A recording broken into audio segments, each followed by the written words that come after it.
Constructing your life is about much more than just building a bank account. Each week, join real estate entrepreneur and mindset coach Austin Linney as he interviews guests who are constructing their dream lives and impacting the world around them on a daily basis. If you're an entrepreneur or wanting to start a business, or you just want to hear motivating stories of how others have overcome the odds, you are in the right place. And now for your host, Austin Linney. Guys, welcome back to Construct Your Life. This is Austin Linney here, and I have Mike Moe in the house. How are you doing, sir? Good. Yourself? Doing good, my man. Doing good.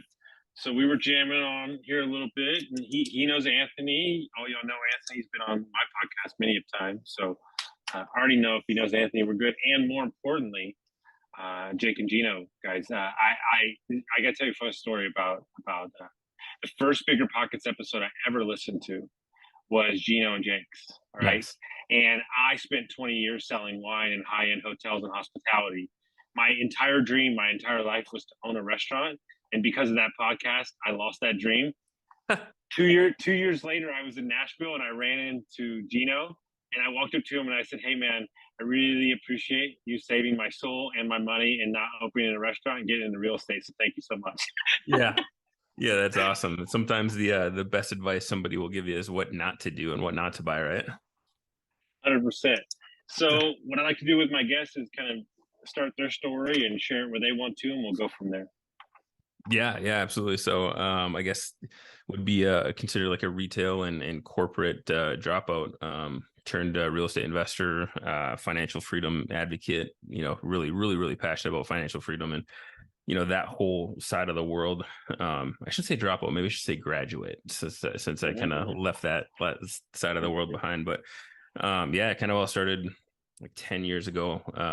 It was a little bit of a unique situation where my son was like 3 months old. My wife was my girlfriend at the time, my wife now, was at maternity leave with him. And I walked into my job and they basically said, you got 30 days to find a position in the company or you don't have one. We went through a company-wide reorg, and my position got eliminated, even though, I was absolutely crushing it. Took a team from bottom 1,000 to top 10 in the company, and it was crushing it in that area. But, somebody had a different opinion on what was valuable in that company. And, that decision wasn't mine. So super thankful for it though, because it kind of sent me down what I'd call like the matrix moment, right? I found this whole world of financial independence and financial freedom, and just that there's another way of doing it, right? So I spent the next handful of years bumming around that and doing more research, and really just knew that I wanted more security and more opportunities, right? So I did a little bit on the Dave Ramsey train, did a little bit of stock investing, and then ultimately found real estate investing and just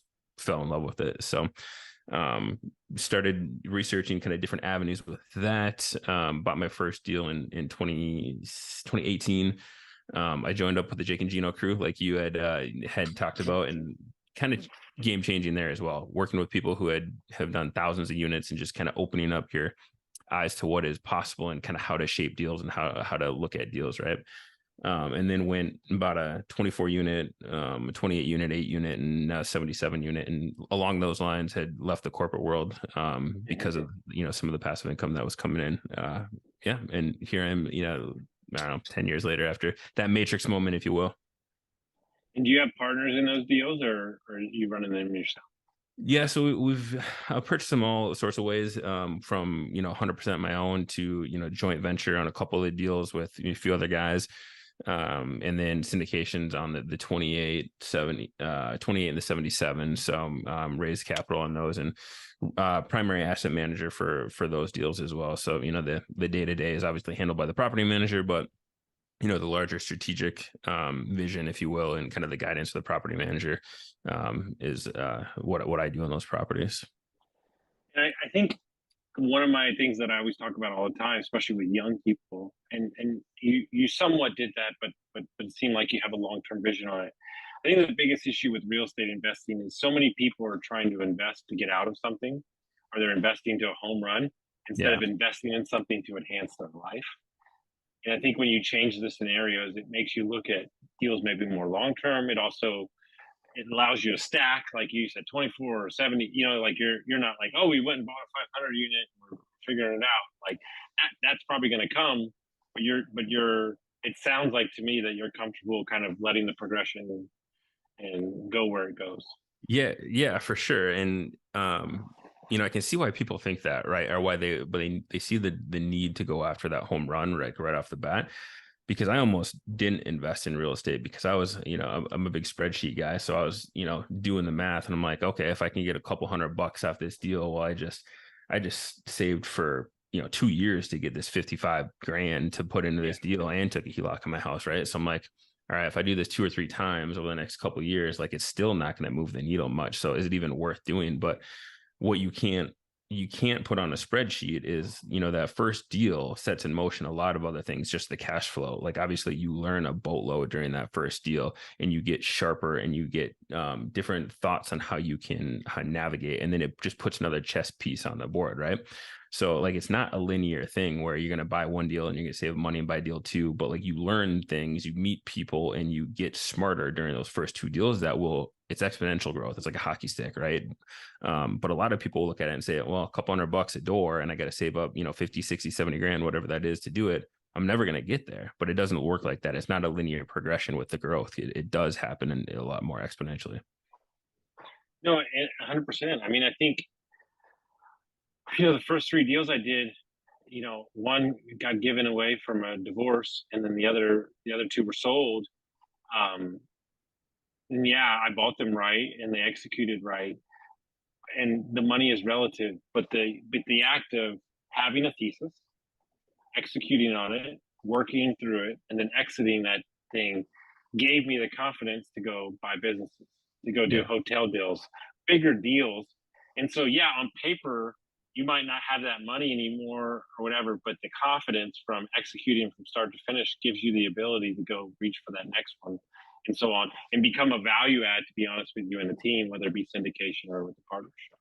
Yeah, 100%. And it makes you look at it a little bit more intentionally, right? When you go into real estate or a deal with a specific end in mind, right? Like, that's a lot more prudent than just buying and hoping, right? And I think a lot of people, real estate's been really, really popular for the last 5-6 years for obvious reasons. And a lot of people go into it thinking that they're just going to buy, and then it's kind of passive, right? But it's never passive, right? You've got to go in there with a plan. You've got to go into there some very strategic direction on what you're going to do with the property and how you're going to exit. Because regardless if you exit in 2 years or 10 years or 20 years, you're going to exit at some point in time, right? So you should plan that accordingly. And what advice, so the guy that was in retail, corporate, all that stuff, what advice, as you sit here today and created and done what you've done, what advice would you give that guy for anybody sitting on the sidelines and thinking about it? It's just to start, right? And to start before you have to. So, like, I started because 10 years ago, I was faced with a really shitty scenario, right? Like, my son was 3 months old, and like, I was faced with a position where, like, I potentially didn't have a job, and we were not we were like everybody else. We just bought a house that we could probably barely afford. We didn't have a ton in savings, and we didn't have a ton of investments, right? So, like, I started because I kind of hit that, and I had to. But most people don't hit that. Most people then will get to 55 or 65, and they realize they don't have the money that they want, or they don't want to do what they're doing anymore. And then it's almost too late, or they'll get to a position where it's 45 and they'll get phased out of their job or reorg or something like that. And they never started. Right. So, like, starting to build this opportunity, or this optionality, I should say, with passive income and with investing, is super important to do it before you even have to do it, because it just gives you options. It changes the power dynamics on really any situation, whether it be work. If somebody comes, your company changes your job description and you decide you don't want to do it anymore. Or, a really good example is, I was in the corporate world towards the end of that, we would do layoffs and reorgs every 9 to 10 months. And at the end of that, I was like, okay, like, the stress is gone. Like, if a reorg happens and I lose my job, it doesn't matter. Like, I'm not going to be massively impacted. So it allows you to operate at a different level when you've got some of these basic necessities, like, a small amount of income coming in from properties or other investment opportunities. And what do you think that you had to unlearn yourself when you got into investing? The biggest thing is just that it's a different game, right? So, like, most people don't think that this is a reality. They think that 65 and working for 30 to 40 years is like the only option, because that's the only thing you're taught, right? So really when you start looking at, I think Mr. Money Mustache has probably got the most famous article on financial independence where he breaks it down to, it's just math, right? The day that your passive income exceeds your expenses is the day you can retire. That doesn't mean, if you're 30, 40, or 50, it doesn't matter, right? So it's just changing that mindset. Like, it doesn't have to be an age, it doesn't have to be a number. And the other thing I would say is, like, it just gives you flexibility to not be concerned about certain things. And I don't think people realize, like, how important that is, to not have to worry about like finances on a day-to-day and month-to-month basis, when you can allow your mind to focus on other opportunities, like business opportunities, business ventures, passion projects, things like that, right? So I don't think you realize it until you have it. So really, it's just putting the time in to figure out like what you would do if you didn't have to go to work every day, and then putting some actions into putting that in place. I've changed financial freedom, is such a buzzword these days. I've changed it to financial options. Right? Yes. Because I'm not stopping. Like, you don't understand. The only thing that's going to change for me is whether I work 4 days a week or 1 day a week. That's it. I'm still going to do it. Yeah. Like my buddy that we do off market deals with, he sold his company for $30 million. He's got 4 businesses. He's a junkie. He loves it, but it makes him happy, right? And so he's doing things, giving back. We're doing impact things around addiction, other things like that. It's options, right? And I tell my clients all the time, the only word that matters in this world, and it's not hyperbole, it's more. Meaning, I want more time with my family, more love, more hope, more projects, more opportunities, more impact. Like this idea that we're going to go on a beach and it's the boringest shit on the planet. I've done it. I have a mentor who has tried to retire 4 times. He said, every time I last about 3 weeks and I give up. We are what we are, right? Just enjoy it, right? And stop trying to run from it. Yeah, that's 100% right. But if you think about it, like most people, they don't even have the mental capacity or the time to think about what they would do if they had options, right? Mm-hmm. I really do think, like, if more people had that option to maybe not work solely for money and work for what they want to do, what they have a passion for, or just what interests them, like, we'd be all in a better place, right? So when you're looking at a spreadsheet and you make $5,000 a month and you spend $5,000 a month, and you're like trying to squeeze out more out of that budget, you're trying to figure out, like, make sure that you're going to have enough money at the end of the month. You've got no additional brain space to think about, like, what would those other opportunities, business ventures be? And when you can do that, it's like when I left my W-2, my corporate world, I'm I don't have a college degree, and I was making mid-6 figures. So I was like, I thought it was a good spot to be in. And like, I'll never be able to go back to that. But when I left that, I 4x my income because I was able to do things that I enjoy more, and was way more passionate about. And I would never had that opportunity had I not had some of that passive income coming in, right? Well, I call it stair-step thinking, right? And what I mean by that is, you're over here trying to say how you're going to get to 20,000 a month. But let's get to break even a month. Let's sit there. Let's talk about how we feel about it. Because I understand that each other 5,000, right? Like, and I'm just talking about myself. I knew when we started buying companies what I was committed to. It was 10 years of holy crap. And I had 6-month conversation with myself every morning when I walked. Is this what you really want? You got a 6-figure business coaching 1 day a week. This is your bigger thing. But this is the impact. This is going to be so much greater. But I had to make sure that I was comfortable in that. And guess what? When we get up to this level and we buy 4 companies, and I might have a different conversation about what my involvement is. Yeah. And so don't try to go all the way out there. Just create some targets you can hit at. And I try to tell people all the time, if you are sitting here and you're the best version of it, I try to tell people all the time, goals are just a past representation of how you view yourself. That's it, right? But sitting in the moment and saying, I'm available for the opportunity, who knows what can happen. Yeah, and that stair-stepping is so huge, because it does seem really daunting when it's like trying to tackle something as massive as financial independence, or as massive as buying, call it $100 or $200 or whatever your goal is, right? But like everybody talks about reverse engineering, like reverse it back to the most simple step that you can take and you can influence today, right? It's the stair stepping is huge, because if you're too frozen and if it's too intimidating, you're just never going to take any action. And so, all this talk about options and freedom, highlights what you're about to do, which I'm sure is what your corporate version of yourself never thought was possible. You're about to travel for the next 3 weeks. I mean, how amazing, do you, sometimes I'm just driving and I'm like, this is pretty cool. It's a fucking bear. And a lot of times I'm getting punched in the throat, but it is exciting to have the freedom to disappear. Do you ever think about, how great it is, and you're embarking on this three week business kind of family stuff? You get excited when you get to see that you get to have the freedom to do that stuff?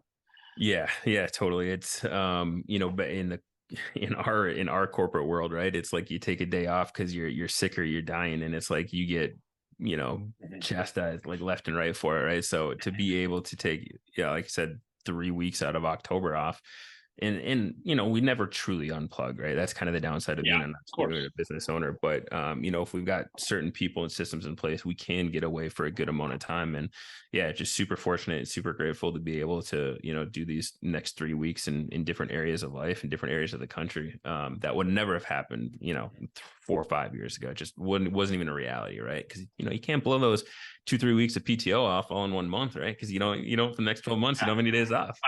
My favorite fucking line of any fucking show is Office, and Pam goes, I really try to wait, to save my PTO up for the end of the year, and she goes, this year I made it to January 3rd.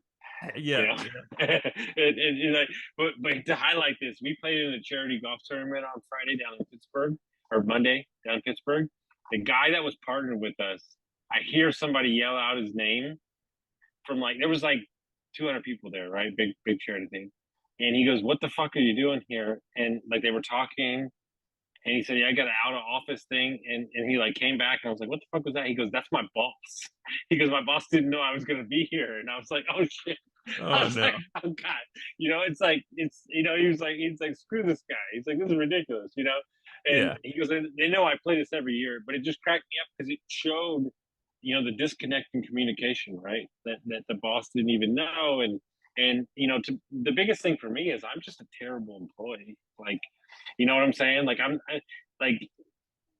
If I don't have space, and it's so important, if I don't have space to think about my thinking, then I don't, that's when I know I'm stuck, is when I have no new business ideas. I'm not saying I'm going to act on them. Yeah. I always am you're always assessing. And when I don't have those, I go, oh, you need a little break. Yeah. It's too much work, Yeah. And that's kind of the beauty of, again, going back to optionality and going back to, the financial independence is you can take those breaks, right? When you don't have the option in the corporate world or whatever, W-2 grind that you're doing, you don't have the time or the options to step away and let things marinate and let things kind of sit with things for a little bit.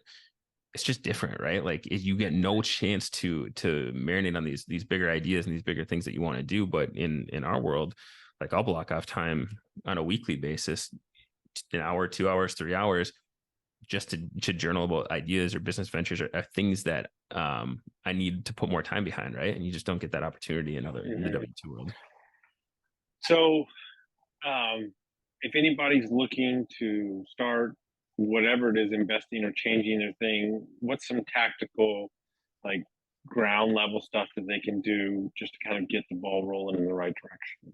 Yeah, it's not going to be evolution, groundbreaking, new information, but it's just getting around people that have done it or who are doing bigger things, right? So I mentioned I joined Jake and Gino, and that was after I bought a duplex, and that's all I had. And I was sitting at a local meetup of ours in Minneapolis here, and I had told a couple of people that I had property, and by the end of that meeting, I had 5 or 6 people around me asking me questions about my duplex. I'm like, all right, shit, if I'm If I'm getting that much, if I'm the smartest person in this room with a fucking duplex, like I need to be in another room with other people, right? So I found Jake and Gino and got around people who were doing thousands of units, right? And that was, again, just from the mindset perspective of like shifting on how you think about deals, how you think of what is possible, kind of shifting your temperature of what's possible was huge. So getting around people who have done what you're doing or want to do is night and day. And even if you got to pay for it, right? You either got to pay to play, which can be good. There's some snake oil out there, right, with a lot of these gurus and whatnot. But if you vet them and find people who have actually done it, then you can find some really, really, really good mentors. So that, I mean, that program was 100 times over what I paid for it. Yeah, and I think regardless, I've been in their group. I've been to some events because a lot of my friends either work for them or used to work for them.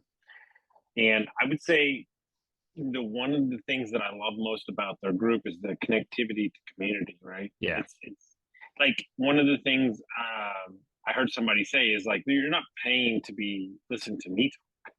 You're paying to meet the people in the group, right? Yeah. And I think that's what people don't understand, is that most of my business partners have either come from the podcast or masterminds or most of my big changes have happened.